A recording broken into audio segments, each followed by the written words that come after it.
I'll take that as a cue to start the meeting. I will call the meeting to order.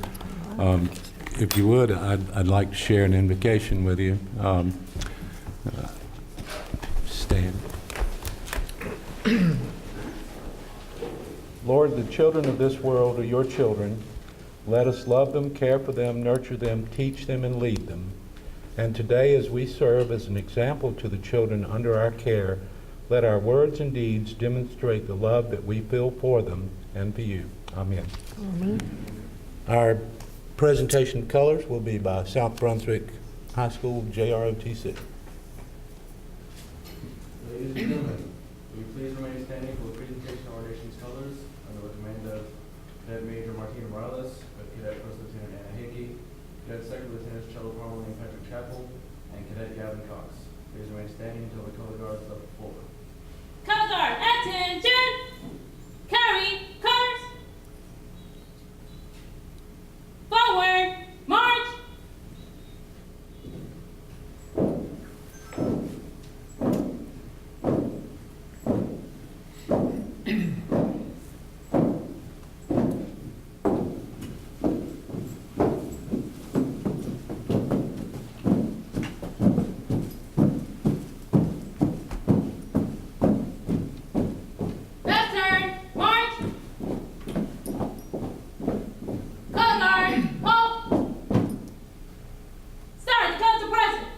Colors.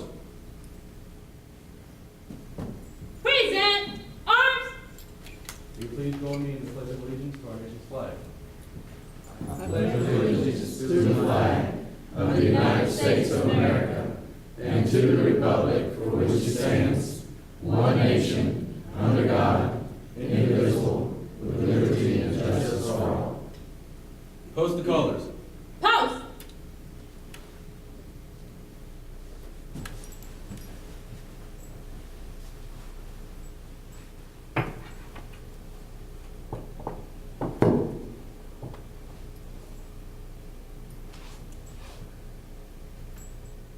Order.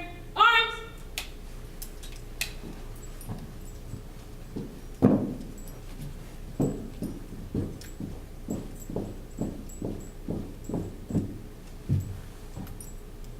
March time. March. My turn. March.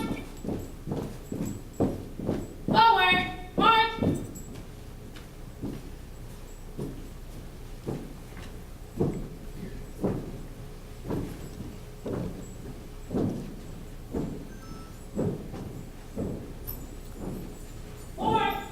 Arms.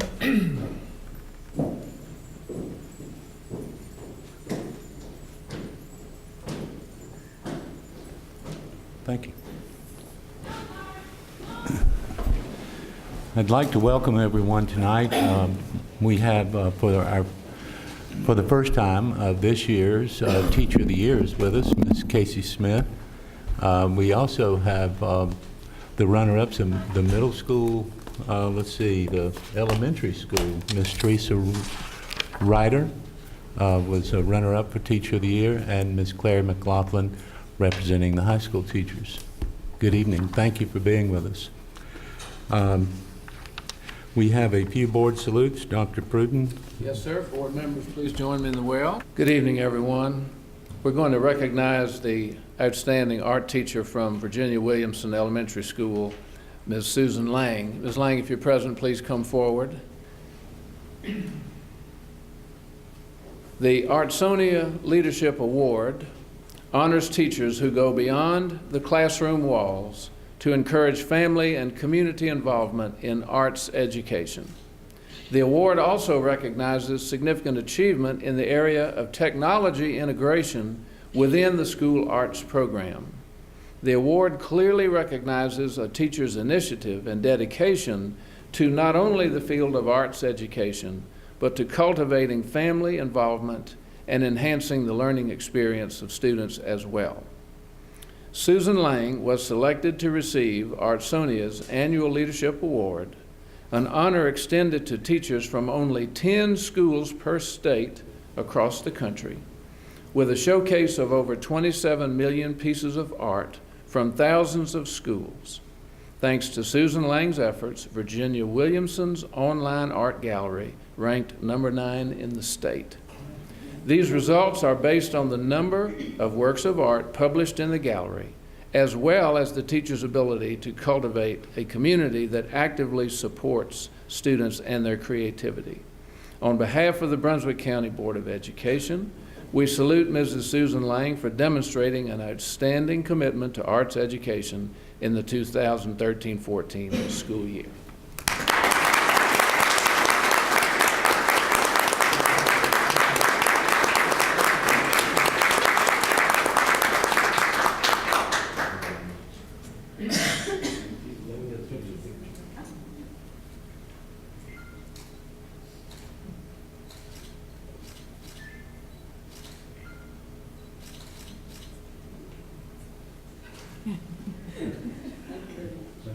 I see a proud principal there, Ms. Shirley Williamson, principal of Virginia Williamson.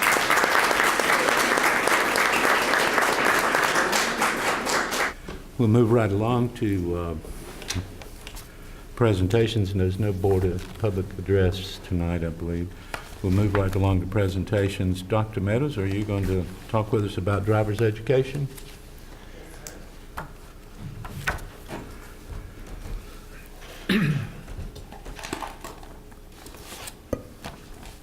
Mr. Chairman and fellow board members, I'm here because I want to share some information with you about driver's education and a change to the funding that is expected to occur going forward. So let me give you a little bit of history first about driver's education. And so, you want me to run it, or can I just do it here? Okay. Prior to 1992, you can see that driver's ed was taught during the school day. And then after that, it actually became a part of the school day, and funding was allowed for the program. It was fully funded, and contracting services was actually allowed.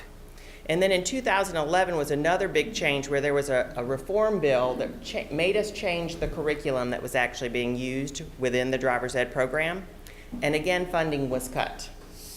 Funding was cut again in 2013. But there were also some expectations that were added to the driver's ed program where an advisory committee had to be established and the state had to develop a strategic plan. This last summer in 2014, there was a Senate Bill 744 that was approved, and it actually eliminates funding for driver's ed. So this just kind of tells you what's happening so far in our state with driver's ed. We actually do a commercial driving, we contract with a commercial driving school, but other districts have an in-house program that they actually hire teachers to work for the district and buy the cars for the program, but we do all of that through a contracted service. The districts were allowed a couple of years ago, you'll see in just a few minutes, for the last few years we've been allowed to charge a fee to students because of the continued reduction in the allocation. And you can see the amount of the fee is different among the LEAs. So this is state data. Last year there was actually 281,000 that was reverted back to the state from across all LEAs. But the belief is that that happened because of the weather days. They couldn't serve as many students as they normally would have. There were over 100,000 students that were taught in the classroom and 100,000 that were taught behind the wheel, went out and took the driving part of the driver's ed program.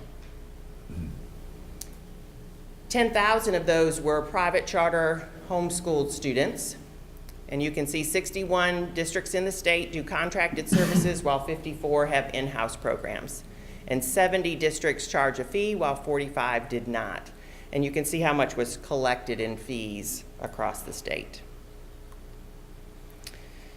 So back before 1992, all driver ed instructors were certified licensed teachers because they were in the schools. It was happening during the school day.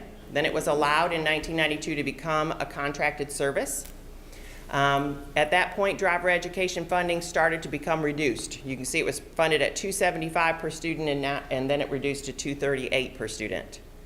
In 2011, when the driver's ed reform bill came out, There was a reduction again in funding, so it went from $238 per student to $200 a student, but the districts were allowed to charge up to $45.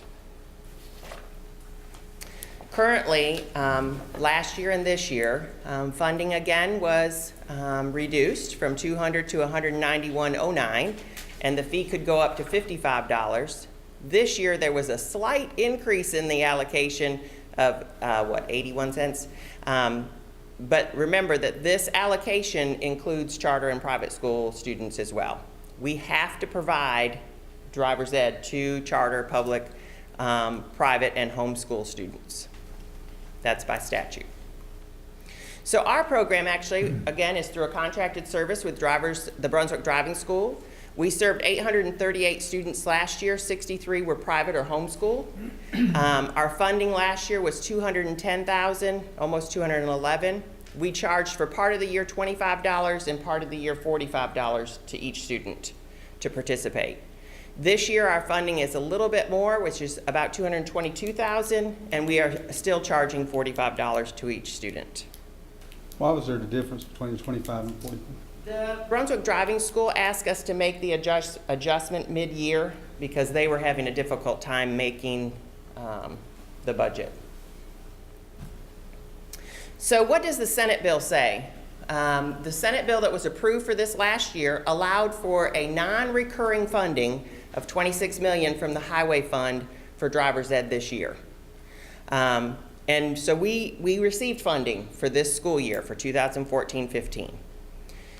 But in the budget, it says, effective July 1, 2015, a section of the law has been repealed. And that section of the law is where it indicates that driver's ed program must be funded by the Highway Fund. Well, the Highway Fund has only received the $26 million non-recurring funds for this year. So the new bill, or the bill also indicates that local boards of education shall fund driver education courses from funds available to them and may charge each student participating in driver's ed up to $65 to offset the cost of providing the training and instruction. So what the Senate law is saying is that there will no longer be any funding from the state level and that we will need to find those funds from the funds we already have available to us to cover driver's ed. And how many was it we did last year? Last year we had 838 students.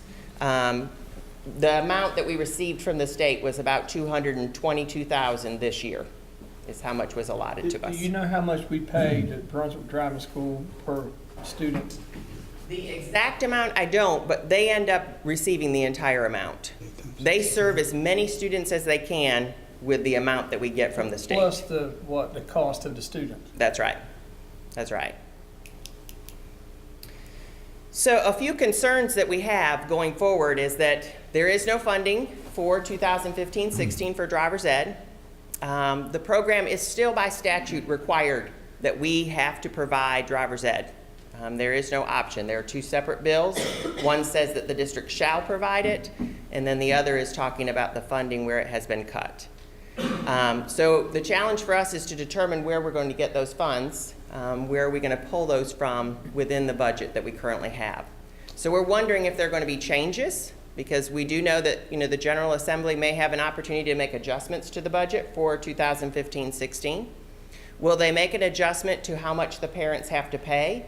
Right now, with paying $45, some students that's difficult to pay. Parents, it's difficult to pay $45. We increase it to $65, or there has been conversation about over $100 to parents to have to pay for driver's ed. Can the fee be different for non-public school students, or does it have to be the same? We do have to provide driver's ed to non-public students, public school students. And will we be able to offer the summer classes without this funding? Our funding currently goes through June 30th. Without knowing the answers to the funding, it would be difficult to hold the driver's ed classes in July and August if we don't know how we're going to fund the program. I'm not sure that the contracted service that we currently have would be willing to say, well, we will find a way to pay you if you provide the service. They're going to want to know how the funding is going to occur prior to that time. So we probably, the point of my presentation is to let parents know that we will have to probably cut back on our summer classes. We will have summer classes up till June 30th because that's what we do have guaranteed funding for. And we're going to have to figure out what's going to happen past July 1 with our driver's ed program. We have to offer it, we have to provide it, but we don't know just yet how we're going to pay for it or how many students we have to provide it for. Will the state provide any positions? They are not indicating that at this time. But we won't know until the state has a budget, which, the last few years, that doesn't happen until, August, September. Would it benefit the school district to go back in-house instead of contracting out? I don't think so, because we would have to pay, right now, the Brunswick Driving School has 7 different people that are instructors. For us to pay their salaries, pay for them to pay their salaries and then to purchase the cars that we would have to use for the behind the wheel, I think there would be a lot of front-end cost to that. The car I drove didn't even have air conditioning back in the 80s. It was Well, and pretty you have to cheap back turn them over, then. I think it's at 200,000 miles, you have to buy a new one. So, You've got other school districts that do it in-house. right, and I think they've been doing it ever since the opening. And we did it way back. Yeah. We did actually, our school district did. And I think in the end, the cost is the same, but it's that front cost of starting up again is where we would end up with the struggle because of having to purchase the cars. So there's just an uncertainty whether or not the highway fund will have the money available next year. It could have it available. It could have it available, and one of the challenges also is that there has been a $3 fee added to each license plate that is supposed to go to the highway fund. And if the $3 would actually, per the approximately $9 million that they have, would actually give the $27 million into the highway fund. But I don't know what the suggested use of that $3 per license plate is going to be. But I wanted the board to be aware of the cut that is happening and for parents and community members to know that we're going to have to make some adjustments to our driver's ed program if the funding cut remains in place. When is the contract up with the Brunswick Driving School? It ends June 30th. So we're good this year, but next year it's completely up in the air. And you'll have some dollar figures for us at some point. I know that Ms. Kane would want us to go into a contract, though, a new contract, without having an absolute about the funding source. I would agree with that. It seems to be a national trend to be moving driver's education out of school. Some states have eliminated school-based driver education entirely, and those communities are relying on pay-for-service and, in some cases, nonprofits. But what strikes me is that I think nationally the statistics are something like 6,000 teenagers a year are killed in crashes. So And the gentleman that's over the program for the state, he actually had shared some data, and I don't have it with me, about the number of accidents that have decreased by teenagers in places where they have driver ed programs. It is something that is needed, just whether or not public schools should have to use their dollars to fund it is the question, I guess.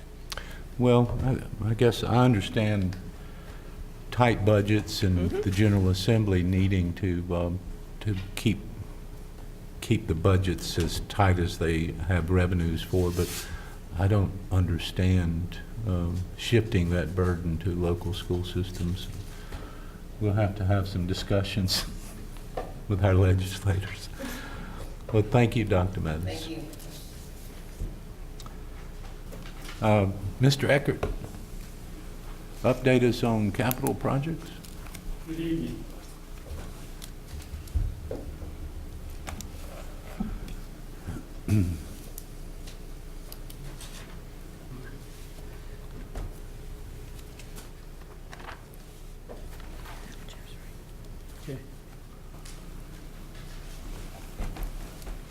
Thank you for allowing me to update you on our major projects. Capital Projects and Planning Department.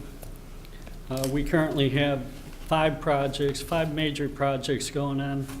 Leland Modular Classroom Addition, the North Brunswick Temporary Modular Classrooms, the North Brunswick Permanent Classroom Building, and also an addition at Waccamaw K through 8 school. The 5th project being the roof retrofit at Shallotte Middle School. The Leland Middle Addition is a modular building. It's approximately 11,500 square foot. We'll have 11 classrooms, ancillary spaces, and lockers, offices.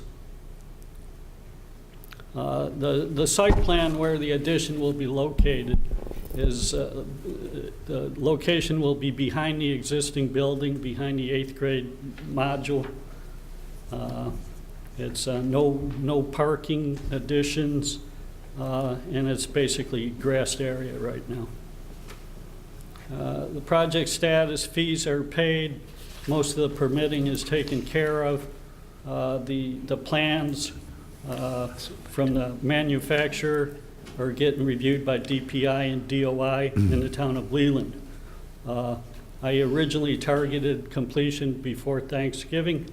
That may occur, but it may slide to before the winter break. The North Brunswick High, as part of our plans to alleviate the crowding at North Brunswick High School, we are installing 8 temporary modular units, and that will be completed before Thanksgiving. The 2-story addition project is approximately 20 classrooms, and as part of that, we will relocate the teacher and bus parking areas to separate them. I have colored in a civil site plan. What you see in the yellow are the existing school buildings. The modular units are up on the upper left in orange, and then the vertical rectangle will be the new addition.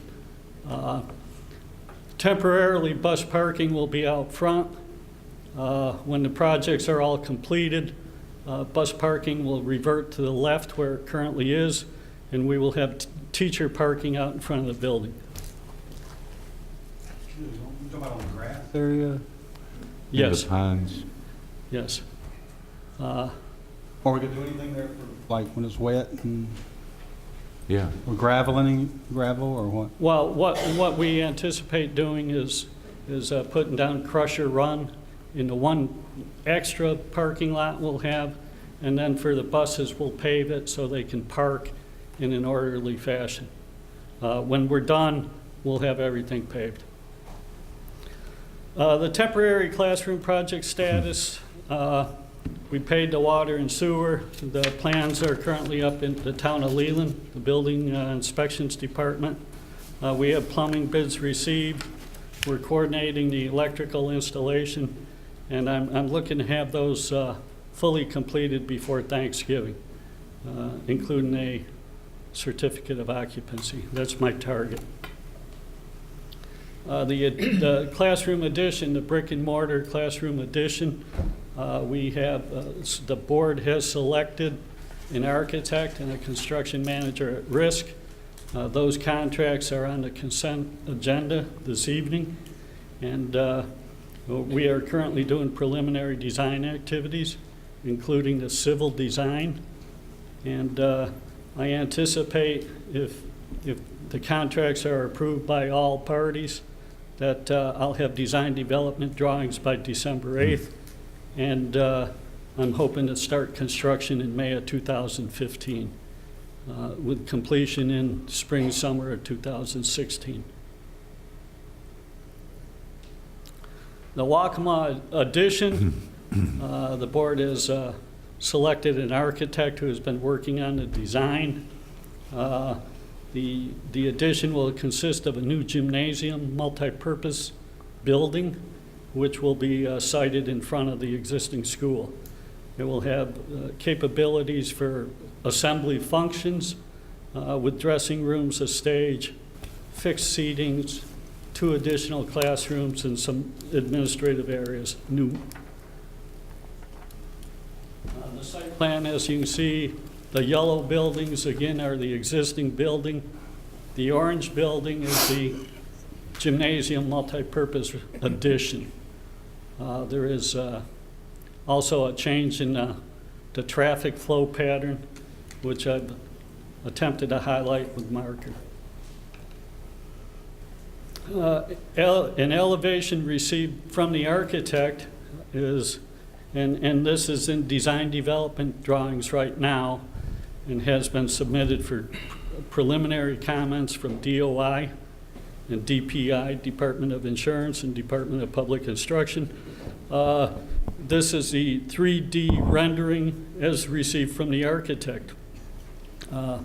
The columns that you see are the architect's efforts to sort of bring it back to the original auditorium that was sited at Waccamaw School in the past.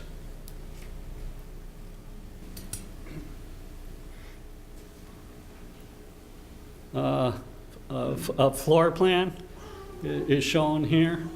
You have the gymnasium. You have a grand entrance on the left with a curved entrance. The principal's office and some administrative offices are on the left. And the design is such that the school building can be sealed off when the gymnasium is being used after hours. Project status, as I mentioned, the drawings are under preliminary review right now. I'm anticipating receiving bids in March of 2015, starting construction in May, really starting to do the renovations once school lets out, and having that completed by August 2016. We aside from these major projects, we've been pretty busy. Over the summer, we've completed installation of panic buttons at all schools.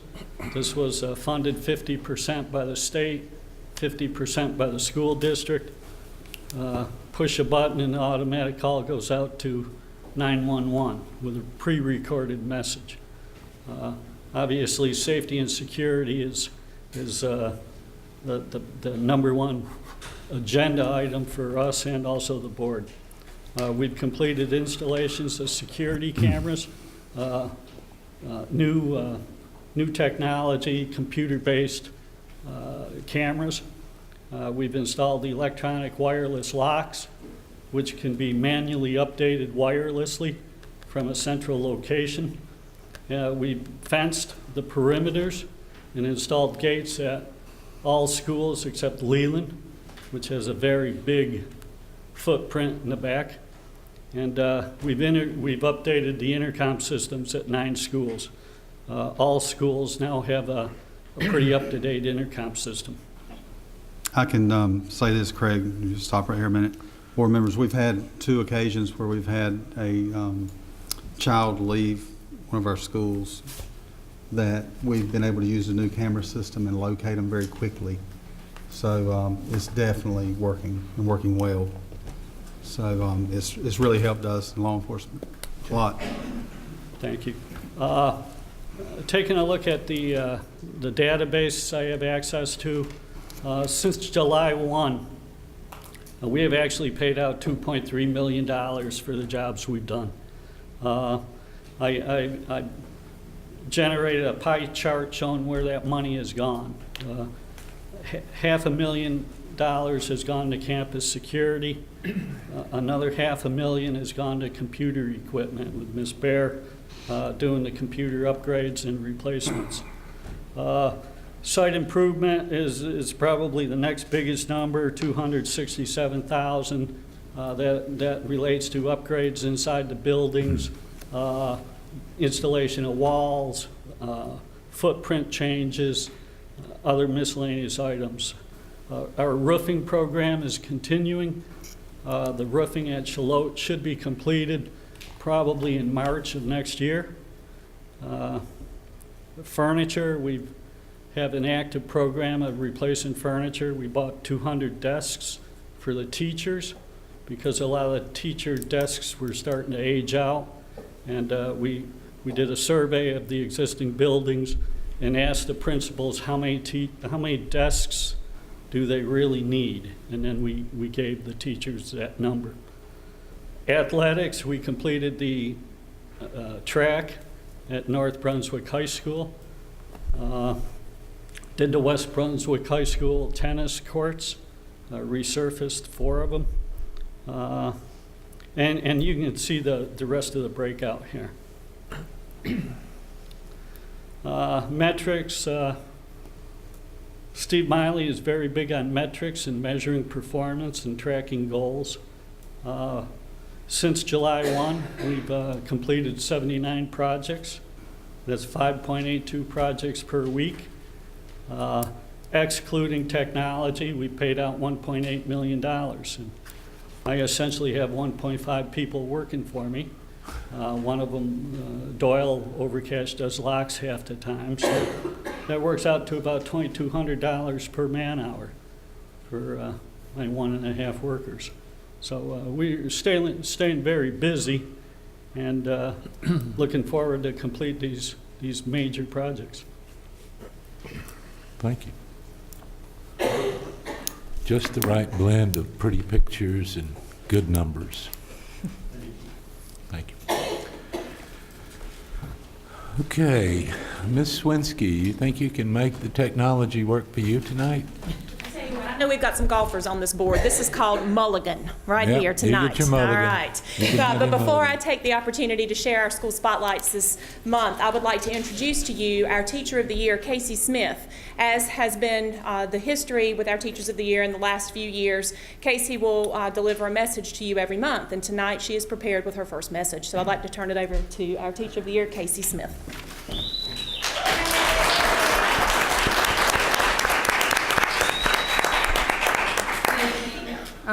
My name is Casey Smith. I teach Spanish and exploratory languages at South Brunswick Middle School.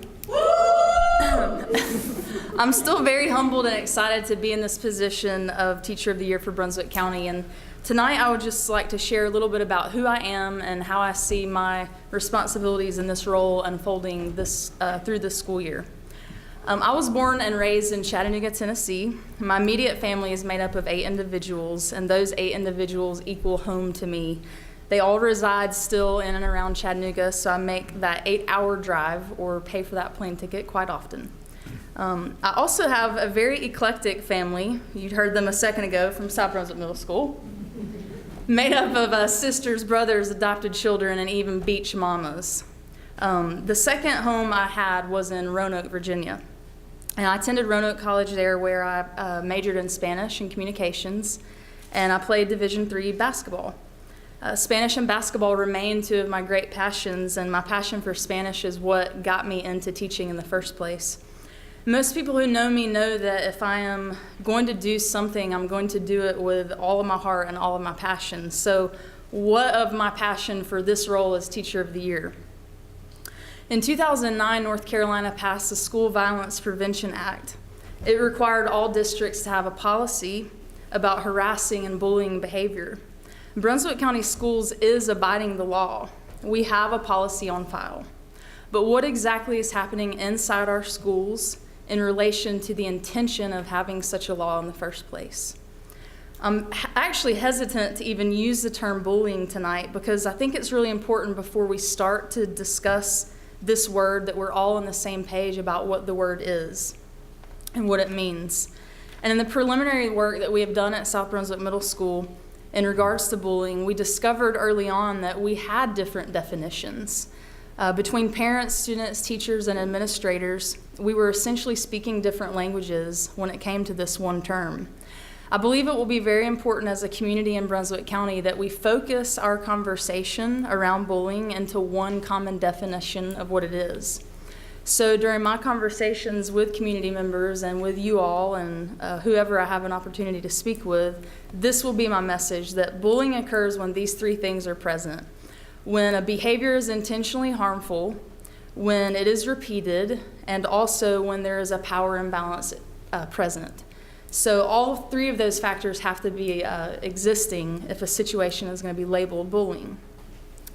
Once we all share this common definition and understanding, then we may move forward to assess the strategies we currently have in our schools to make sure that each and every student is safe.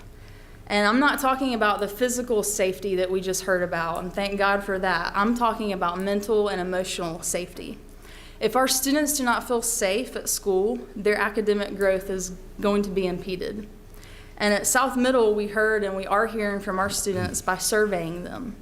The voices and data that those surveys reveal are very eye-opening for understanding why sometimes math and reading are just not the top priority on our students' minds.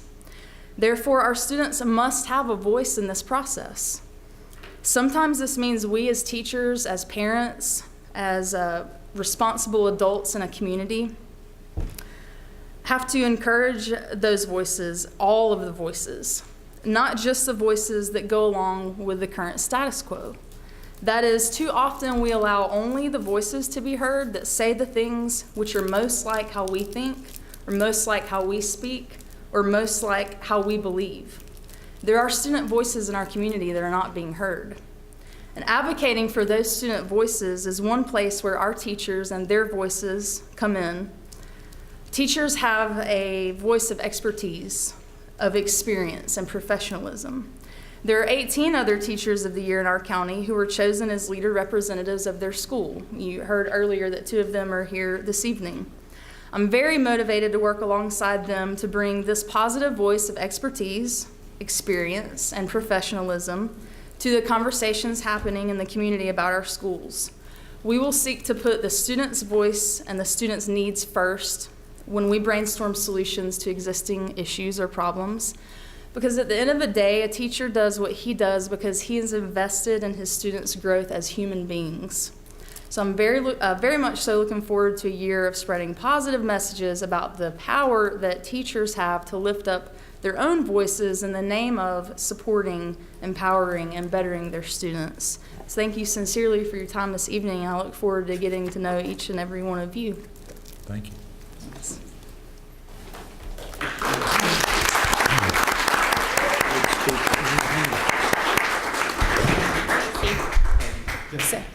I just want to say that I, for one, and I think the other ones do too, value your input every month. Because, I mean, you're bringing the voice of the classroom to us. And that's what we want to do here, so we're really glad you're here.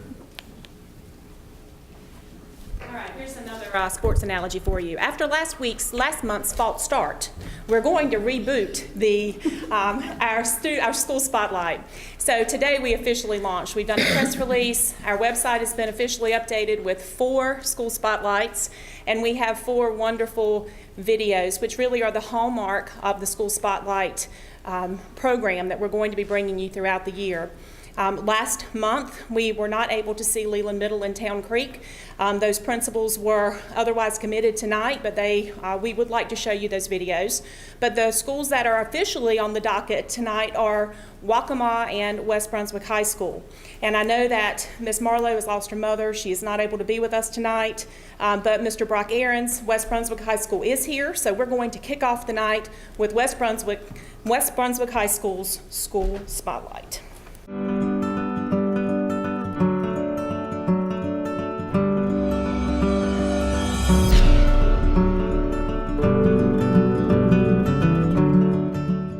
We are a family. There's a strong common vision and purpose here. I think for students who desire to excel, I think West Brunswick does everything possible to give those students the opportunity to be their best. Our school is just a big family. We just have a great staff that try to push the students to do the best they can. It really feels like a family, and I don't want to go anywhere because I really feel at home when I walk in the doors. I haven't had a teacher ever at West Brunswick that you couldn't tell the first day that they didn't care about you. The staff here, go out of their way to care for the students. That old adage, it takes a village to raise a child, well, this is that village. I think parents should send their kids here because teachers care for the kids like a parent would care for their own kid. The staff has a collegiality about them. Not only do they work individually and help support kids, they help support each other through professional learning communities. The staff here at West Brunswick gives every student, regardless of whether they're high achievers or those who struggle, I think they do everything they can to make sure that those students are prepared for the real world. We want to look at specific technology programs that are going to help kids once they graduate go right into the workforce and be, successful. They're trying to prepare us for either college or whatever we want to do in our next step of life. I think that's just their main goal, is just to push us to be better people and better students. Our CTE program here is top-notch. The program has received an Exemplary Performance Award from Brunswick County the last 2 years. We have exemplary teachers in those positions that work individually with those kids. They provide a mass number of opportunities in different areas, from construction, wood shop, automotive, to agricultural, to business management, to business marketing. West Brunswick provides our young people with a chance to be exposed to technology and the good things that this world has to offer, while keeping them in a safe environment. There's just a great sense of pride here. And when there's a great sense of pride here and a sense of ownership, people are more willing to work together and be collaborative to be able to reach the results that we have. Once you're a Trojan, you'll always be a Trojan, and I'm very proud to say that.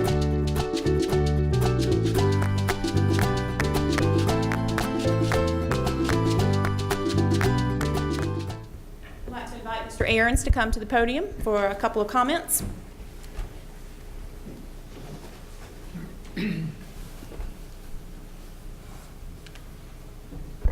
Now, when I first thought I was coming here tonight, I thought it was Mr. Miller trying to get some odds on the South and West game coming up on Friday night.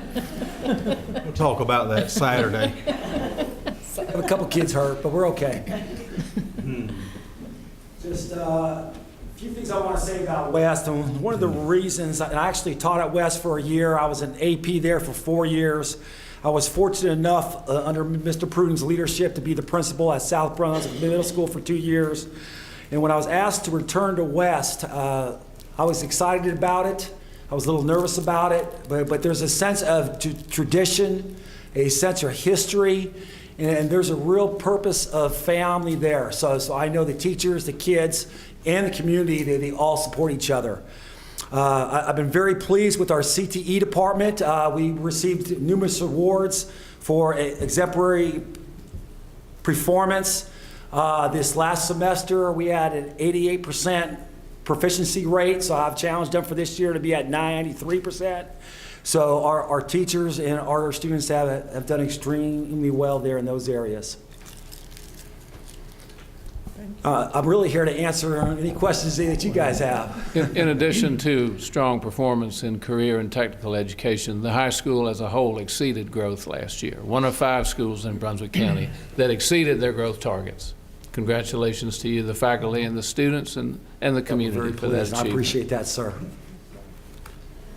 Just a comment, board members. I had the opportunity to walk through West Brunswick about a week and a half, 2 weeks ago, and as expected, I saw a lot of teaching and learning going on and a lot of camaraderie there among the staff.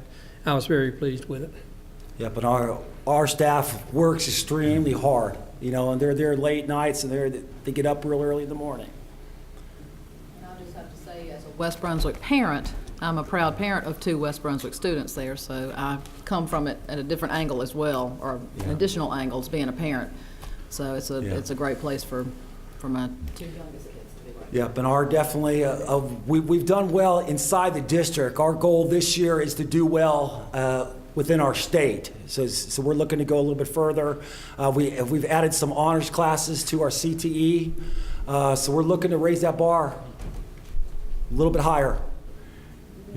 If I could put you on the spot just a second, there was a list of facility needs there. If you don't mind, just tell us how important meeting those needs are to your educational mission. Well, anytime you talk about facilities, it's very important when we walk into West Brunswick, whether as the principal, the parent, or a student, that visual appearance of that school is key. It's feeling safe, feeling supported, feeling pride in your school. So all those are vital. The latest thing that Craig has been working on is for the physically handicapped classes, providing more access doors in bathrooms. Him and I try to touch bases at least 2 or 3 times, a month. So it is vital. I mean, it is your house, it is your home. So how you feel about that place is key. Well, I'm thinking the career tech classrooms, it looks like that's on your list. Yes, you're asking me about the instructional part, which is just as vital. And we're looking at new computer labs, computer cards for science. We're looking to be able to expand there a little bit. Yes, sir. When I walked through, I saw auto mechanics and carpentry there. Yes, sir. Mm-hmm. So, very active. The students took a lot of pride in that, especially the auto mechanics. Yes, and I think the CTE is huge because it gives our students another track. We all know that not everybody's going to go on, to college. So you got auto shops, you got marketing, you got wood shop, ag. Well, I think also I would note that often those that take career tech courses end up going to college, and it benefits every student. Yes. Hands-on learning is just hard to beat. What is the number of students there now? 12? We're at 13. Miss Meadows closed those ears. We're at 1360. And the capacity was what? Ooh. Probably. You're in 9 modular classrooms. Yeah. Yes, sir. Our freshman class is at 379. 10th grade's at 338. 11th grade at 343, and our seniors are about 303. Well, I think right now, given our calendar, what looks like the realities of our calendar, it might be 5 years before we actually can have new classrooms at West. I mean, we would try to do it sooner, but the needs are there already. Yes, sir. I just wanted to reiterate that. Well, our highest class now, I was just checking, one of our marketing classes is sitting at 33, and one of our APs, our lowest, is at 12. So we range from 12 to 33. So the majority classes are about 24, 25. Mr. Chairman, one thing that struck me, you kept talking about the school felt like a family, and that's hard to do when you have that many students. You must have some very dedicated teachers and parents and students to make it feel like a family there. Well, I think Mr. Pruden said it best: when you're a collaborative leader and you take input not only from your office but from your APs and your department chairs and your teachers, and give everybody a voice in that building, there's ownership, and that's what's made that school strong. And Mr. Chair, I want to say something else too. You recently lost a student, and it was a bad time for West Brunswick. But one thing that really impressed me so much was what some students from South, I think they came to your school and visited or something, and sent their condolences. I mean, that's what it's all about. And a few years ago when the South lost a student, there was football players from West and from North that came to South for a service, and it just really touches me to see that. We had a few of the staff, students, and faculty showed up at our school before I returned back to school that morning. They had a big banner in our hallway signed by their entire staff and student body. Says a lot. Well, we thank you for coming tonight, and we look forward to continued success from West Brunswick. I'll let you and Mr. Miller work out the details on the football. Mr. Chairman. For Friday night. No Mr. Chairman, I have to say, I hope Mr. Miller don't make me eat my words, but West by 14 Friday night. I say 10, but I won't go there. Oh, you say 10? I'll take 10, but I'll say 14. I'll just see what happens. But one thing that John can say, you've already beat him. We have.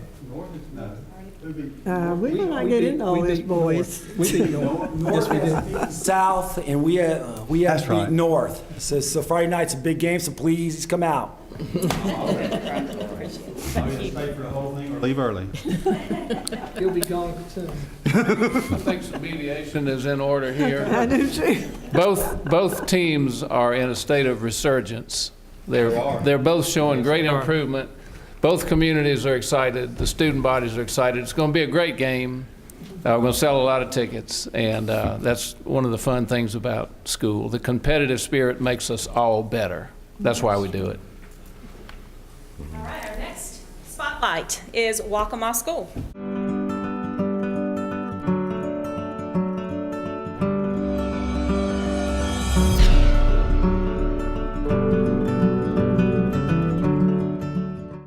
I think Waccamaw is just that place where nurturing begins, and a kindergarten parent can let go of that hand and move forward and know they're okay. The students come out well-rounded academically. They're leaps and bounds above other schools. It's a unique school in that it's only K through 8 in the county. It's a community-based school where everybody takes a part in it. Well, one of the biggest things that I like about Waccamaw is that it's a K through 8 school, so you don't have to worry about having to go to another middle school and have to adapt to a whole other school. You pretty much know everybody. Waccamaw School being a K-8 school, we truly do get to see kids start at kindergarten and watch their maturity, socially and emotionally. I teach because I love learning. And I don't feel like I know everything, and I let my children know that. I let my students know. I don't know the answer to that, but we can find it together. We laugh, we cry, we find out things that we never knew existed.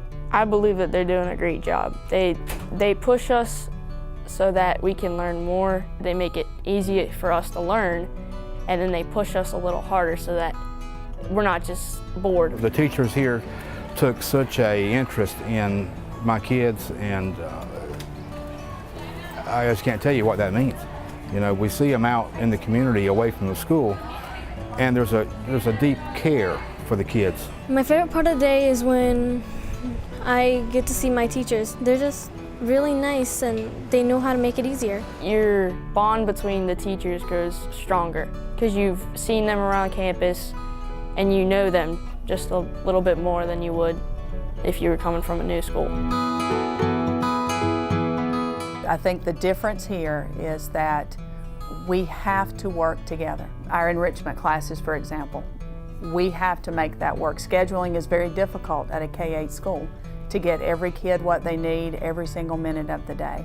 And I think that having to work together and that team issue is what makes us really special. The family atmosphere that we have at Waccamaw. It's fun. They do really fun things like fundraisers, the ALS challenge, and they just make it fun. Like, it's fun to learn. It's beautiful at the end of the day when, especially the younger kids, will look at you and tell you they'll see you tomorrow. You know you've done your job if they want to come back.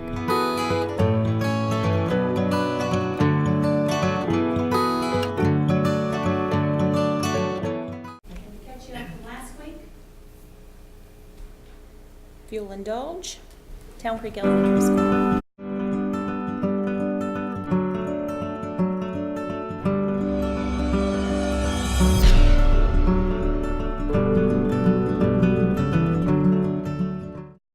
Town Creek Elementary School, we really try to focus on the whole child. We understand that there's a lot that goes on outside of school that definitely affects what happens for them here.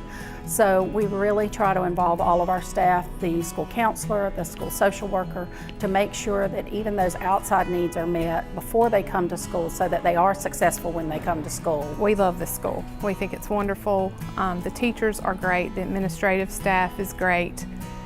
Just has a good family feel. Everybody's very caring and nurturing. I feel that my children get a great education here. We've been able to develop a sense of community and family here among the adults. So it's easy to envelop the children as part of that family, and grade levels treat them as a family. In kindergarten, I was kind of scared because it's my second year of school, and I got real nervous because I've never been here, had to meet new kids, but I was only a little kid, so now it's much nicer because I know all the kids, all the teachers, all the students. Whenever I see them in the hallway, I'll say, hey, hey, it's real nice. We strive to meet their needs, learning styles, academic ability, in every way, shape, form, fashion that we can do that. A lot of schools treat them as a third grade student. They're an individual student that belongs to the whole Town Creek Elementary staff. Town Creek Elementary is a model school for Project Bright Idea, where we focus on habits of mind and teaching children how to use those habits of mind in their everyday, day-to-day life here at school, and then outside when they're at home and in the community, focusing on the learning styles so that students can see a level of success. Our team of staff, we work together to problem solve, to find solutions to meet the needs of the children. My favorite thing is probably the teachers. They're all really nice to help me out with my homework, schoolwork, if I have any questions, and they'll help me as soon as possible. Every day when they get in the car in the afternoons, it's almost an argument as to which one is going to tell me what happened in their day first. They're excited. They've always got a good story to tell, something big that they think happened during the day, you know, something they learned or an interaction they had with a teacher. They just love it here, and I think they're being well taken care of. I think Town Creek's the best. I love Town Creek, and I recommend it for everybody around the area, and it's a really good school for kids to get a lot of learning in. Your children will be cared for here. They're going to be nurtured and they're going to be taught well.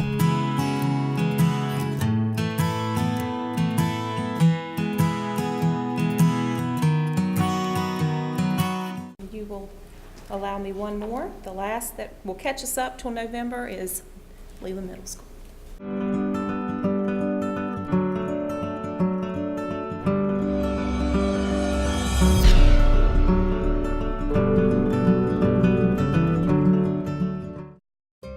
Leland Middle School is a great place for a student to be during the 3 years that I think are the hardest 3 years of their life. They're going from being that little bitty person that left elementary school to the young adult who's going to enter high school. When they come here from the academic setting, I have an incredible staff who is ready to teach and facilitate their learning. I've really liked all my teachers. They're really friendly and nice, and they're really good teachers. I think our school is a very true dynamic of what the world looks like today, and our students are learning that social skill of being able to communicate and work together. I like the learning and the sports is kind of pretty equal because the teachers and the coaches are really supportive. The parents of the students that come here and the students who come here, they want to learn, they want to succeed, they want to grow up and become successful citizens and mature adults, and it's truly an honor and a blessing to work with this population. Since my children have started at this school, I've seen great improvements in the school as far as education. My two older children were able to take 9th grade courses in 8th grade, which really helped them going through high school. PBIS, for Positive Behavior, is a program that rewards the children for doing the right thing all the time or even every day. Little things like being courteous to your friends or listening to the teacher and not disrupting the class, and it is a great motivator for these kids. It is a wonderful place to be. We are the home of the Tigers, and we are a PBIS school. We have been growing, maturing, learning, succeeding. One thing that I really like about the school is their behavioral system, their rewards program, and this year we changed it to Learn, Mature, Succeed. And I really like that, and they really do a good job of rewarding you when you do the things right. So we have different things at the end of each month that reward you for that. If you're a parent and you're thinking about where you should send your child to middle school, I would recommend Leland Middle School.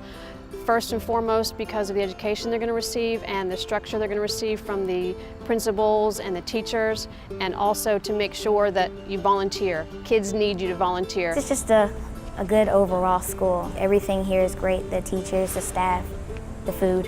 Leland Middle, happy place, good place. solid, solid place for your child to be for 3 years with us.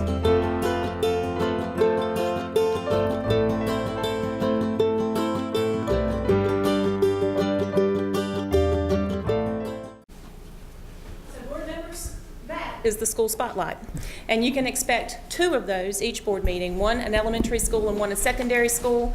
And I would be absolutely remiss if I did not thank Billy Lewis, who is the wonderful filmmaker who is working so collaboratively with our schools to make these videos come to life, to share this message about our schools. So I want to say thank you to Billy. I also want to say thank you to Ms. Bear and the technology team for getting us up and running this week. So thank you very much. You have redeemed yourself. Very well. Thank you very much. Thank you, Ms. Swenson. Give Billy a hand on that.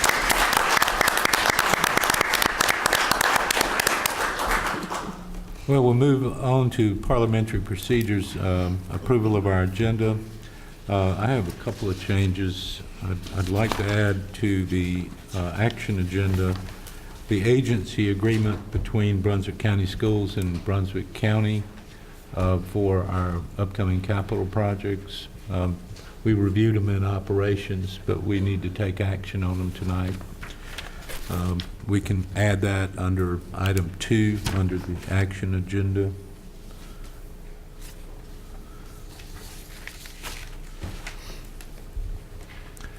And if you don't mind, I've got one other. I'd like to take off of the consent agenda the construction manager at risk contract and put that on the action agenda so we can discuss a couple of things, or at least one item.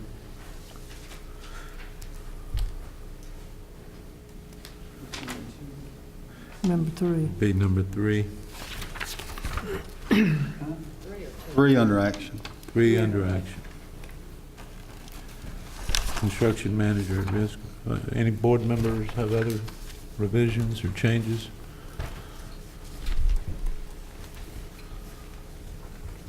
Not Chairman, all. I make a motion that we accept the meeting agenda with the changes as presented. Okay, thank you, Mr. Thorson. Second by Mr. Miller. Any discussion? If not, all in favor of the motion say aye. Aye. Any opposed? Unanimous approval of our agenda. We'll move right on. We have 4 sets of minutes, 1 regular meeting and 3 committee meetings, or 3 committee minutes. Has everyone had an opportunity to read through them carefully and thoroughly and took advantage of that opportunity? Make a motion to approve. Thank you, Mr. Miller. Second. Thank you, Ms. Cook. We have a motion and a second on the approval of minutes for August 19th, September 9, September 23rd, and September 23rd for Curriculum and Human Resources. Any question or discussion? If not, all in favor of approval of the minutes say aye. Aye. Any opposed? That's a unanimous approval of our minutes. Our consent items. I'll entertain a motion on the consent agenda. Mr. Chairman, we discussed these items at the Operations Committee meeting, and therefore I make a motion to approve the consent agenda items as presented. Okay, thank you, Mr. Thorson. I'll second Mr. Thorson. I was there. And they were, of course, discussed and reviewed tonight too, so. Okay. We have a motion and a second. Any discussion? If not, all in favor of approval of the consent agenda, say aye. Aye. Any opposed? Unanimous approval of our consent items. Let's see. That takes us all the way over to action items, and we'll start with our school improvement plans. Number 1. Who's going to handle that, Dr. Pruden? Yes, we can. Either way. We can tag team it off. Board members, at last committee meeting, you were presented notebooks of the school improvement plans. Per general statute, school improvement plans must be approved by the board, and a secondary approval in closed session for the safety and security plans, which was an added feature to the school improvement plans this year. Your approval is an approval of the plan. It is not a substantive approval. We know that we are constantly reviewing and revising our school improvement plans, and you will be hearing from the principals over the course of the next 2 months on where they are with the status of their school improvement plans. So to comply with statute, we are asking for your approval tonight for the school improvement plan so that we can follow through with the next step of the law, which says we must post them on our website for our public to consume. So do I understand correctly that the pink pages need to be approved in closed session? That is correct. So would the board just like to make it in one motion after we've recessed our closed session? That's fine with me, but I will tell you that was a lot of information A ton. that was put together. Yeah. A lot of reading. You used to present them to us. Good Lord, it'd take all day. Oh, no. Several days. Oh, no. As we have our breakout committee meetings, are the schools going to present that, or are they going, that's going to be a part of it? Each school will present revised improvement plans based on the data that was released from BPI this week. And in conjunction with our instructional improvement plan. Absolutely. That was just presented to the board. That's right. That is correct. Okay. Well, if you don't mind, we'll take action with a single motion after we've had a chance to approve the security aspects of the school improvement plans. Thank you very much. Thank you. Number 2, our agency agreement. That is a fairly routine item that Ms. Cahill has provided copies to each member. It's very similar to the original agency agreement that was used for the Town Creek and Cedar Grove school projects, I believe. So Ms. Cahill needs the agency agreement so that we can proceed with our plans with the county for financing of 2 of our top priority schools.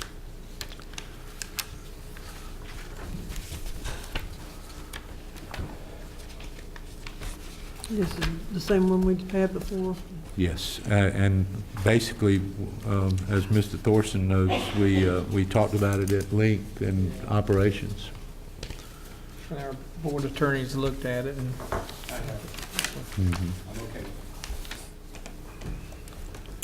I move we approve the agency agreement. Thank you, Ms. Babson. We have a motion from Ms. Babson for approval of the agency agreement. second. Mr. Thorson seconds. Any questions or comments? If not, all in favor of approval of the agency agreement between Brunswick County Schools, the Board of Education, and Brunswick County, say aye. Aye. Any opposed?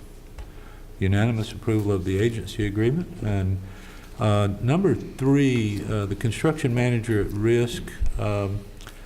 My understanding, and I'm not sure which of our board members might want to address it, but my understanding is that there was a desire to have some input on the allocation of the $90,000 contingency.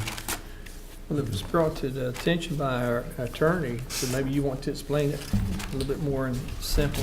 Yes, sir, Mr. Thorson, also Mr. Chairman. Within the contract, the construction manager risk contract, there is a separate contingency fund which will amount to $90,000. And the question arose during the Operations Committee review of various proposals, who is the ultimate owner of that $90,000 or whatever the amount in the contingency fund at the conclusion of the contract. And we got various answers, but the answer within this contract that's before the board is that the owner of that $90,000 is the Board of Education. But the question becomes twofold. One is, what remains of that $90,000 at the conclusion of the contract? And more importantly, for the board's purposes this evening, it's clear that if the construction manager at risk needs to delve into that fund, he must seek approval from the Board of Education. But does he seek approval from the Operations Division? Does he seek approval from the Operations Committee? Or does he seek approval from the board at large? Last item is to what extent, what is the minimum dollar figure that the board would want to set that requires the construction manager at risk to seek that authority to make that expenditure? And those really two board decisions need to be made. So it sounds like the contract is not silent, but at least quiet on the issue of who decides on behalf of Brunswick County Schools whether or not a portion of the $90,000 can be spent. That's exactly correct. I would not expect that construction manager at risk would seek approval for a $90 item. But I think there should be, or I would recommend to the board that you establish a threshold beyond which the construction manager at risk does not have the authority to make the expenditure, and he must come back to the owner, which is the Board of Education. But the question is, does he come back to the Operations Committee, the Operations Division? Do we delegate, or do we? That's right. If I could just lead Mr. Miley into it, because he has a lot of expertise with construction management at risk. What would you say, Mr. Miley, if I said, for example, if you have changes in excess or debits to the contingency greater than $10,000, bring it to Operations Committee? You know, typically, and we have had this in every construction contract that we've executed since I've come here, so this is nothing new. In fact, it's a smaller amount than we normally carry for contingency. The general effect on the overall contract price is zero, except if the contingency is not utilized. Right. The contingency there is actually a matter of convenience for the team that is constructing the project.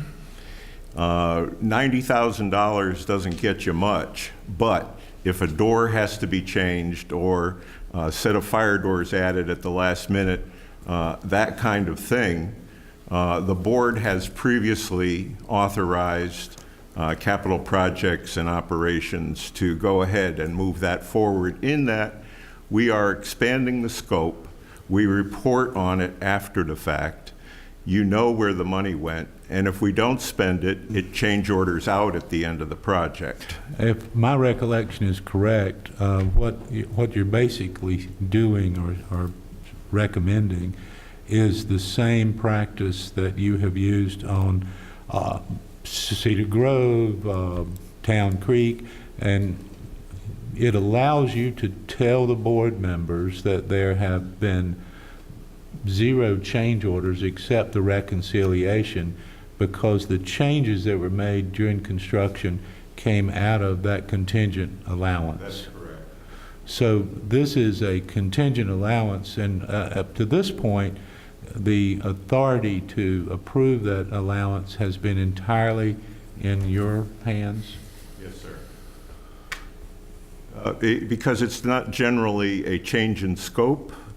It is generally to expedite work or to respond to a last-minute discovery that might occur during the project. Well, let me just say I'm surprised that Ms. Cahill doesn't make Dr. Pruden's second sign over the top of your signature. In this case, Ms. Cahill signs after I do. After Craig approves it, it goes to Ms. Cahill, and then it goes to the county for the ultimate payment. So, have you historically provided an ongoing report to the board during the course of construction to keep tabs on what you're doing with that allowance or contingency fund? yeah, generally you will see it. You know, again, the inconvenience of having to come back to you if a set of fire doors is needed. I don't know if that's a good example or not, but a set of fire doors, double doors with all the hardware, can cost you almost $10,000. Well, and that's part of my answer to my question, because I understand, I have some experience in this line of work, but my understanding is that the normal change order process can be very cumbersome and can take, if not a month, 6 weeks sometimes to get all the approvals in place. And so what you're trying to do is to avoid project delays through expeditious approvals for routine matters. And one step further, it is not the construction manager and Mr. Eckert who hatched this idea up. The architect is involved as well. So, it's an allowance. Well, And- Mr. Green, I'm sorry. I was just going to say that Mr. Green's concern as a board's attorney is that the contract probably ought to be more specific. I agree. I think it should be too, and if in fact we're going to leave it as is, it may be that we won't spend any of the $90,000. That's a possibility. I mean, the likelihood is probably, but I would say if we did leave it like it is, that they would report to us every committee meeting, operation committee meeting, and just give us an updated report. That's easily done. Because I understand about not wanting to put off anything because they haven't getting board approval. I think that suits me quite well. I'm okay with that. Because our fiduciary responsibility is met, then we're keeping tabs on it, but we're not hindering the process. So you don't think we should set a limit, threshold, anything, just Well, leave it wide open? Well, I was thinking $5,000 at one time. well, we will know what they propose on a monthly basis. We'll play it whatever way you want to play it, but it's essentially an 11-month job. And if there's a showstopper that we can solve for $5,000 or $10,000 or even 15, that's going to cost more in the long run.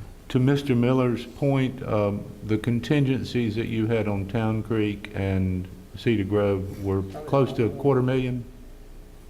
Yes. I think the threshold there was 50, wasn't it? I'm sorry? Wasn't there a 50,000 threshold there?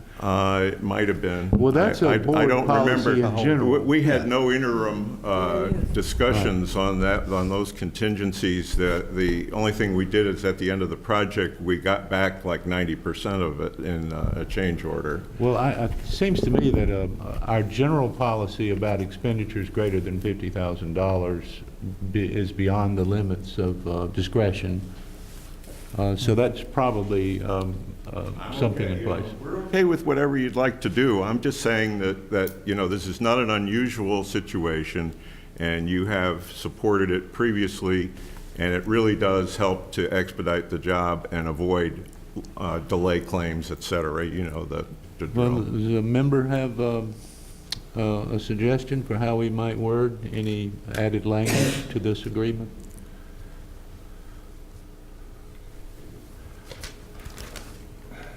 You've essentially already approved the contract, and it's going to the commissioners. I think just a note in the meeting minutes requiring that we discuss the use of the contingency on a monthly basis and limit your exposure to Well, you what our floated an signature idea. limits Let's see if are. a board member will pick it up. Excuse me? He floated a proposal. Let's see if a board member will pick it up. Yeah, I'd like to see a threshold myself, somewhere between 10 and 15,000. Just say And then reporting. $10,000 because those Yeah. doors, and let's just say, make a motion to $10,000 that be Right. presented to the operations committee meeting prior to spending. Well, would you like Well- to have a monthly report? Monthly report, yes. But if there's an expenditure in excess of 10,000, you'd specifically like to hear about Yes, that? yes. And I don't know how that would be in the motion, but yes. I think what you're saying. I can restate it, I believe. Be allowed to spend up to 10,000 with make the a motion. reporting each month. And anything over 10 would have to come before the committee, right? Before it could be done? Yes, but still, a report is made. Right, at monthly, at committee meeting. Well, the motion would sound something like this. Move to approve the construction management at risk agreement as presented and require staff to provide monthly reports on the progress of the contracts to the operations committee and to seek approval for expenditures of the contingency allowance in excess of $10,000. I have to say that I honestly think that we're going to get the monthly updates regardless. Right. But yes, that would be my motion. Second. Mr. Thorson's motion, as I stated, you second. Any other questions, comments? If not, all in favor of the motion say aye. Aye. Any opposed? Unanimous decision. Thank you, And I Ms. just Green. don't see it being a hardship. I don't hope that we're going to be that much of a change order with excess of $10,000. I mean, we're only playing with $90,000. Well, I actually think it's a good idea because it keeps us in touch with what's going on. And Yes, I do too. that's always a good thing. We will attempt to leave it intact. That's our goal. Yeah. That would be a good goal. Okay. Well, with that, that concludes our action items. We move to discussion and announcements by our superintendent and fellow board members. Dr. Pruden, you have anything for us? I do, Mr. Chairman.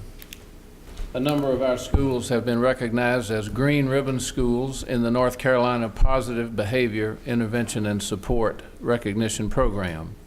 These schools have met all the requirements for this recognition by demonstrating results achieved through working together, using school data to implement research-based practices, and developing supportive systems to teach all students new behaviors.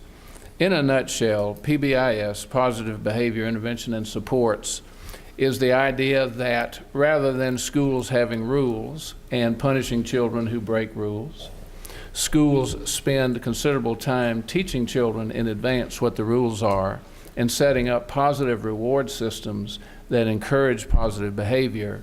And it helps to improve the learning environment. It makes school a more positive place. There is more rewarding and recognition and praise, and there is less negative reinforcement. So it transforms the learning environment.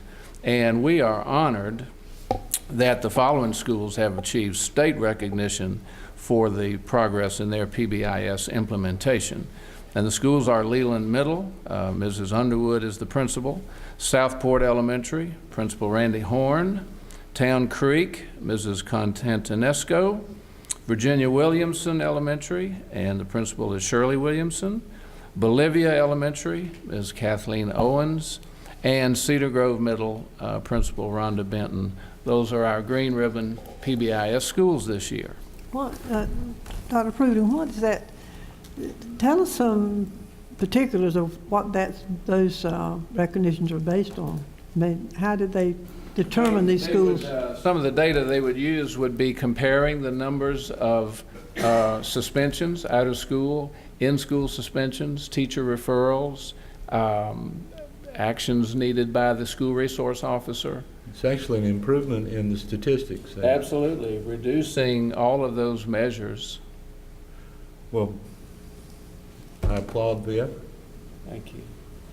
I also would like to let the board and community know that October is National Principals Month, and the United States House of Representatives passed a resolution, House Resolution 662, 113th Congress, and I'd like to read an abbreviated portion of it. It's a little lengthy, but I'll just get to the good parts in recognition of the 19 principals of Brunswick County Schools. Whereas principals and assistant principals are expected to be educational visionaries, instructional leaders, assessment experts, community builders, public relations experts, budget analysts, facility managers, special programs administrators, and guardians of various legal, contractual, and policy mandates and initiatives, as well as being entrusted with young people, the most valuable resource. Whereas principals set the academic tone for their schools and work collaboratively with teachers and teacher leaders to develop and maintain high curriculum standards, develop mission statements, and set performance goals and objectives. Whereas the vision, dedication, and determination of a principal provides the mobilizing force behind any school reform effort. Whereas leadership is second only to classroom instruction among all school-related factors that contribute to what students learn at school, according to research conducted by the Wallace Foundation. Whereas the celebration of National Principals Month would honor elementary, middle, and high school principals and recognize the importance of school leadership in ensuring that every child has access to a high-quality education. Now, therefore, be it resolved that the House of Representatives honors and recognizes the contribution of school principals and assistant principals to the success of students in the nation's elementary, middle, and high schools, and encourages the people of the United States to observe National Principals Month with appropriate ceremonies and activities that promote awareness of school leadership in ensuring that every child has access to a high-quality education. The United States Senate passed a similar resolution, and I would just like for our board members and community to know that principals are often overlooked in the impact that they have. But the three overarching goals of Brunswick County Schools are that all of our schools will be happy, safe, and effective schools. And I think if you were to ask the people of our community when they send their children off to school, are they sending them to safe, happy, and effective places? We would get very positive responses. And that is due to the dedication and hard work of our 19 principals. They get there early, they stay late, and they are responsible for everything that happens under the roof of the school. And if you just think, Mr. Ahrens was at the podium a few minutes ago, when he comes to work every day, he's got approximately 1,400 students and at least 100 adults to send home safe and happy at the end of the day, and hopefully with lessons learned. And that's quite a responsibility. Yeah, it is. Thank you. It's not often that we get to ratify something that the U.S. House and the Senate approves, but I wonder if the board wouldn't want to extend our appreciation to principals by endorsement of the resolution. So moved. Yes. We have a motion by Mr. Thorson, a second by Mr. Miller. All in favor of the motion, say aye. Aye. Any opposed? Any encouragement you can give public educators nowadays, we need to do it. Please extend our congratulations Yes, I will to do our that. principals and thank them for their effort and hard work. I thank the board. And one brief additional comment. We have 3 teachers who have participated in programs at NCAT. Karen Holub of South Brunswick Middle School participated in Teaching the Holocaust, Resources and Reflections. Patricia Huggins of Virginia Williamson, Early Grades Literacy Instruction, Reading, Writing, and Ready by 3rd grade. And Amber Tyner of Virginia Williamson also, the same class, Early Grades Literacy Instruction. Everyone who goes to NCAT comes back refreshed, renewed, and with new tools. There's still a lot of interest in that, Dr. Pruden? Yes. Now, I need to check on the funding from the General Assembly, but the teacher interest and feedback continues to be very strong. We want to make sure that we continue to fund it too. Right. Okay, committee meetings, October 21st. Committee chairs, are you good with the times? Mr. Thorson, we know you like to start early. So much for starting. Good to remember something. Oh, please excuse me.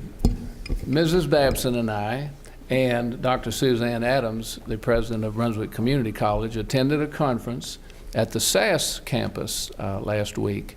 It was a conference intended for board chairs, superintendents, and community college presidents to talk about the wonderful collaboration across North Carolina for early college high schools, and also to help to spread the methodologies that are making early college high schools successful into regular schools across the state.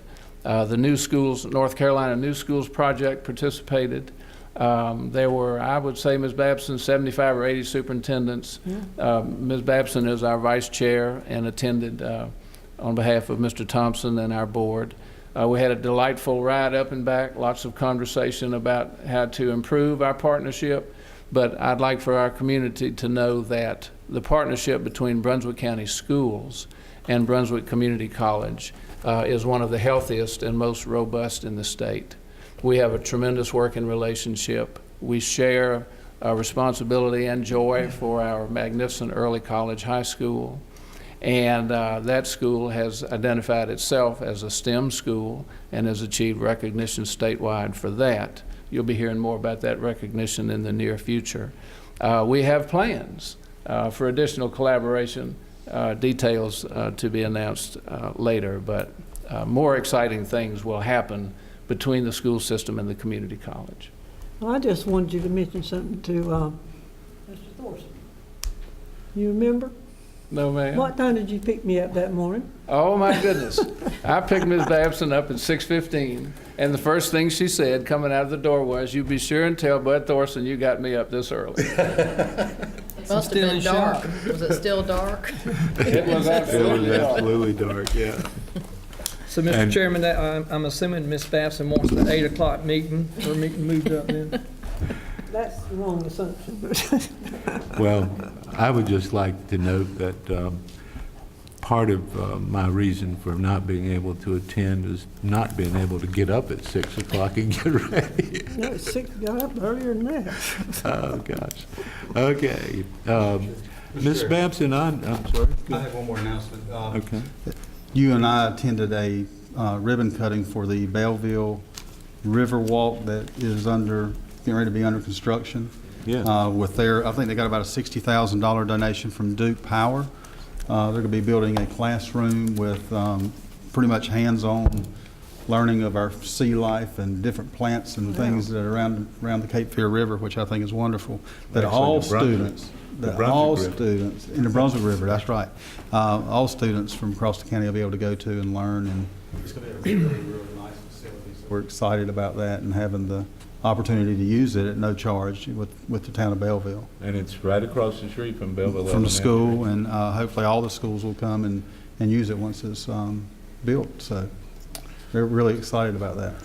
And there is a park up in northwest Town Creek that I was not aware of. It's a park on the Town Creek River, though. It's on Highway 133. Is that right? It's a county park. It's a Yeah. county park, but Yeah. that would be a wonderful place for kids to see that. Oh, yeah, that's nice. I mean, It there's is very kayak nice. launches and Right. trails, and I a lot of actually people are went up using there. that. Yeah. We have Well, some of the largest alligators in the county living in Yeah, there. sure do. But the thing at Belleville is even going to have a big screen like this for classes to come in and do classes. And nature trails. Nature trail. and, It's going to be a really nice facility. While we were there, I also had the opportunity to speak to the mayor of Belleville, Mike Allen, about potential collaboration with the developers in the town with our Belleville Elementary School, connections to the school via sidewalks and different things, because 133 is just prohibitive for students, but we're basically surrounded by subdivisions, so we're going to start conversations to see if we can improve the ability to walk across your backyard and go to school. And I actually met with the mayor yesterday, and he's really concerned about a crosswalk at that school for, once that stuff is built and then kids crossing the road. So we're currently talking about that, and I think he is talking with DOT as well to develop some kind of median or. I'd rather have a bridge. Yeah, they won't go along with it. He's already tried. No. But just know that the sheriff's office is working closely with him on that as well. So. Okay. Mr. Chairman, I'm reminded of one other item we ought to look at. Please, board members, look at the committee meetings, October 21st, the times that we have listed here on our agenda. I need to remind you all that we have asked the 10 principals of the schools that did not make growth this year to present their school improvement plans at the curriculum committee meeting on the 21st. And I'm wondering if we might want to move that up into one of the morning time slots and encourage all 5 board members to be present. Yes. I'd be completely supportive of that. Yes, I would too. We can do that at 6:15, That's our highest right? priority. We want to put it right up front. If it weren't for Mr. Thorson's need to be there at 8:30, we could schedule it then. So, We can go earlier. Well, he has to come to that too, so. yeah. But Well, what would did you want it to start at, give Mr. Thorson an hour or hour and a half on Well, we operation? keep throwing up Mr. Thorson's name. Let's just do it. Yeah, well, I'm just thinking of operations. done. Let's get it Operations typically takes an hour and a half. 8:30 to 10, and then if we could block off 10 till noon. We've asked each school to do 5 to 7 minutes, and we probably could get that done without going too far past the noon hour. Let's get it done. Okay, so it's my understanding, Ms. Babson, that we were going to try to dedicate an afternoon to policy before too long, too. Yes, that's what we had discussed. They have policy on it, it's called, but I'm not, we probably will need to dedicate part of an afternoon to policy once we get the policy completed. How much time will we need for policy? We, I know, have at least one or two that we have to act on this particular, in October. So we could do that immediately after lunch? Yes, Nope. for the must-dos, we can take care of. Yeah, we can do You've for the got must do's. I'm talking 10 about a schools different going to one. present, that's going to take up the full morning. It's Yeah. going to take, I mean, this is going to be a long day. Strict policy to those that must be acted upon for compliance. 10 to 12 for policy, or 12:30, and then a lunch break, and, curriculum, and the reports, 10 to 12, 12:30. 30 minutes for lunch, and then policy at 1 o'clock. Or 1:30, make Been a it long day. 1:30? Yeah, 1:30? Okay. We don't see operations having a whole lot to go over, do we? Because we just, it's going to be pretty brief, isn't it, Mr. Molly, operations? Don't you think? That would mean starting at 9 o'clock for Mrs. Babson, rather than 8:30. Be fine with me. I don't think that's what he meant, but it's all right with me. Well, I don't mind having a buffer between committee meetings, because we've been pushing committee start times back. So I'd rather have a buffer than not. And what about human resources and finance? Are we just, Is that going to be a closed session? Do you know? I'm not anticipating the need for a closed session on that date. well, if it occurs, just let us know. Unless Yeah, we go but to right closed now, session. we won't schedule those unless something comes up. What, but you're scheduling a time, so what time? Well, no, I was just, if we don't have an agenda item for human resources and finance, no need to schedule it. If something comes up, we can Yeah. schedule it. Ms. Cahill indicates she doesn't know of anything right now. I understand, Ms. Babson, that you have some concern about school visits on the 23rd. That's because the gala is that night. And I just don't believe I can walk schools all day long and then look really good And for a then gala dance. that night. And dance at all a right. gala. Okay. So anytime around there. But Can you offer us an alternative date Yes. next week? Let me send 3 or 4 suggestions to the board. Okay. Just a note on that. That is a lot of schools to visit in one day. I said that That's a too. lot of schools to visit in one day. many. It takes me 2.5, 3 hours just to go through the school when I walk. That's all the closets. Well, didn't we decide last year we were going to try to do fewer and more visits? Yep, we did. But we And- didn't get that time. If we can get a number of our board members for 3 visits, let's start there. Yeah. Yeah. Well, I know what you mean. It is difficult for board members to break away from work and fishing. We asked a lot of it, and that would give us a good hour at each school with travel time and lunch. Okay. Well, you'll let us know. Board members, I'd like to entertain a motion on closed session. Mr. Chairman, I tongue in cheek, I'd like to, all of us board members go up to where them alligators are at and let's pay a visit and maybe feed some of them. Okay. I'd Tongue love in to see- cheek now. I'll second that. I don't guess How you about, got let's do the that. closed session first. Let's do closed session first. So moved. We have a motion from Ms. Cook on closed session, I did. Aye. second by Mr. Miller. All in favor of the motion, say aye. Aye. We'll enter closed session. We'll take about a 10-minute recess.